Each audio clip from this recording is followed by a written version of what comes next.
పునరుద్ధరిస్తామని తెలియజేసుకుంటున్నాను. ముందు 5 ఏళ్ళు 3 ఏళ్ళు రాజధాని పేరుతో ఏర్పరిచారు.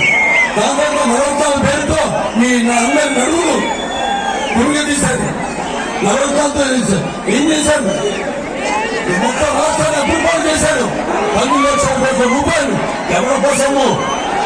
దాంతో అతను ప్రకటించిన నవరత్నాలు అతను ఖర్చు పెట్టేదంతా 2.5 లక్షల కోట్ల రూపాయలు మీద 10 లక్షల కోట్ల రూపాయలు ఏమైంది? రేపు తీర్చేది మనమే. ఆ అప్పు మన మీద భావం.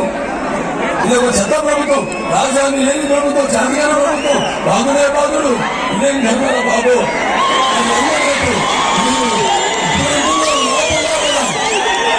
బయట పడాల్సిన సమయం అవసరం ఉంది. ఇదంతా కూడా ఇదే ఏదైతే